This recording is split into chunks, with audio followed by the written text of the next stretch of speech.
There are certain things you can do that extend your life according to the Messenger ﷺ. And the chief of these actions, and on the top of the list of them, is صِلَةُ الرَّحِمِ وَبِرُّ الْوَالِدَيْنِ, being good to the mother and father and upholding your family ties. Brothers and sisters, let me tell you this. We don't have more authentic narrations of the Prophet ﷺ pertaining to the topic we are discussing now than we do about the hadith which speak about being good to the mother and father and upholding your family ties. No less than 15 authentic hadith that confirm the fact that a longer life will be given to he or she who does these two things. Our Messenger sallallahu alaihi wasallam would even say, as Imam al-Tirmidhi narrates, لا يزيد في العمر إلا البر. Nothing extends a person's life except being good to the mother and father and obeying them. Nothing. And the scholars of Islam, they say, ليس الحصر هنا على وجهه. The Prophet ﷺ is not saying it's only this. But what he means by nothing extends a person's life except bir is to emphasize that it is one of the chief things that you can do if you wish to live a longer life. Nothing extends a person's life except bir. And what is the secret here? Why is it that if I'm good to my mother and father, Allah gives me an extension in my life? There must be a secret to it. The secret is clear. It doesn't even need thought. Because many of the brothers justify their lack of contact with their mother and father. He says, I'm busy. I have other things to do. I have to see my friends. I have to study. It's almost as if he's saying, if I give them the time you want me to give them, my life will be shorter. So the Prophet ﷺ says, no. If you're good to your mother and father and you stay close to their feet and you take their advice in all that which is good, your life will be longer.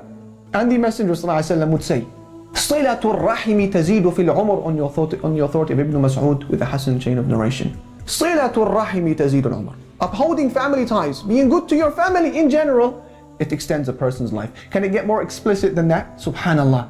In no less than 19 verses of the Quran, Allah Almighty has commanded us to uphold family ties.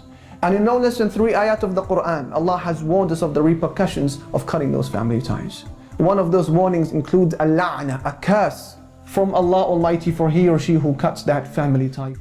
فهل عسيتم إن توليتم أن تفسدوا في الأرض وتقطعوا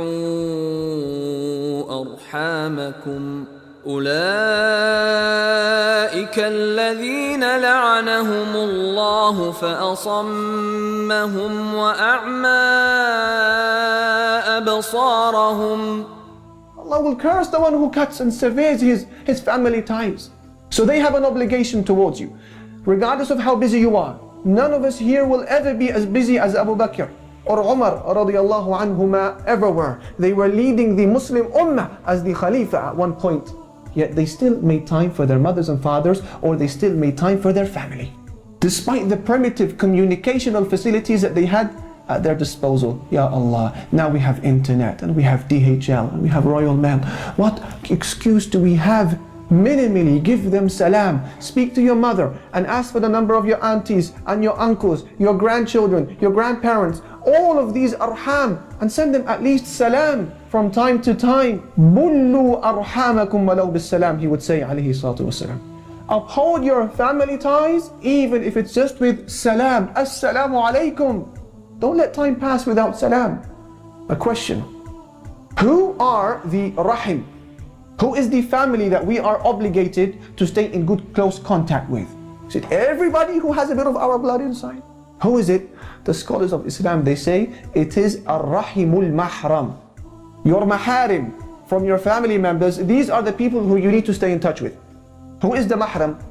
Basically, if there is one of you who is a male and the other is a female, and you are not allowed to marry one another eternally, then this is your mahram, and that is one of the people you need to stay in good touch with for the rest of your life. So for example, a man and his mother, she is his mahram and you are her mahram. So you are not allowed to cut that relation with her. A brother and his sister, an individual and his mother-in-law, he can never marry her ever again. A person and his children, the children's children, the parents' parents, even if it goes higher and higher. These are the people whom you are minimally obligated to stay in touch with. If I want to live a longer life by being good to my maharim, my relatives, what do I physically need to do to them? 4 things. If you want to qualify for a longer life by being good to your families, there are 4 things that are required. The first is to make dua for them. Number two is to give them salam minimally from time to time. Number three, to spend on them if they are in financial need. And number four, to ward off from them all types of evil.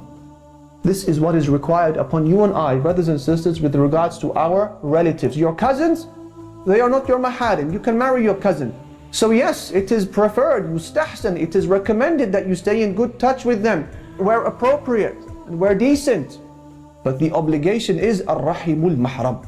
So this is one of the things that comes under the category of manners that we can do, upholding family ties. And number one, the mother and father, stay at their feet and beware of rejecting their advice in all that which is good. Don't think that you're going to live a shorter life by them saying to you, such and such person is not good for you as a wife. No, they want the best for you. And if you obey them in that which is good, your life bi-idhnillahi ta'ala will be longer.